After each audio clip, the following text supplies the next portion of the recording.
Bonjour à tous et bienvenue dans cet épisode Search Cloud dans lequel nous allons parler du portail e-facture. En effet, l'envoi rapide et sécurisé de documents commerciaux par le portail e-facture nécessite au préalable l'invitation de tiers. C'est pourquoi avec David, on a décidé de vous faire 2 épisodes vidéo pour vous montrer comment réaliser cette invitation. Dans ce premier épisode, on va vous parler du contexte puisque une fois que vous êtes inscrit sur le portail e-facture, des paramétrages sont nécessaires pour envoyer les invitations. Je vous laisse donc avec David pour qu'il vous montre comment réaliser ces paramétrages. Alors, par rapport à ce contexte, 3 points.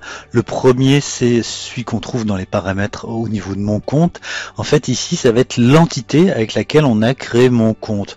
On aura les coordonnées, le SIRET, qui est la notion essentielle et obligatoire, la raison sociale et, le cas échéant, le code client.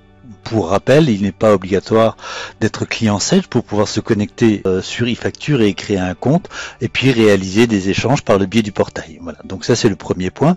Le deuxième point très important se passe lui aussi dans les paramètres et là ça va être la création des sociétés. Ce seront donc les sociétés qui vont envoyer des documents, envoyer des invitations, puis envoyer des documents par rapport à ça.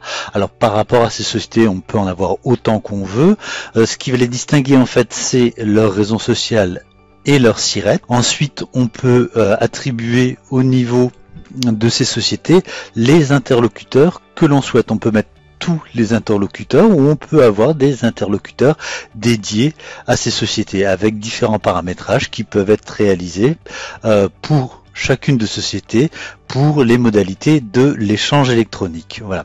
Dernière entrée de ces paramètres, c'est les notifications. Alors ces notifications, on va se concentrer sur notre sujet qui est en fait l'invitation et regarder les notifications liées aux invitations. En fait, elles sont de 2 ordres. La première, c'est par rapport à la réception d'invitation qui va être notifiée lorsqu'un tiers autre va nous inviter. Et la deuxième, c'est par rapport à la modification du statut d'invitation, c'est-à-dire que quand un tiers va recevoir une invitation qu'on a émise, est-ce qu'on va être notifié si cette invitation est acceptée ou refusée et qui va être notifié? Donc là, le choix se fait ici. Donc nous, quel que soit le statut, que l'invitation soit acceptée ou refusée, nous serons notifiés. Et qui sera notifié? Ben là, il faut cliquer sur ce lien ici pour voir la liste des interlocuteurs qui seront notifiés. Ici, un seul utilisateur sera notifié car c'est lui qui est coché.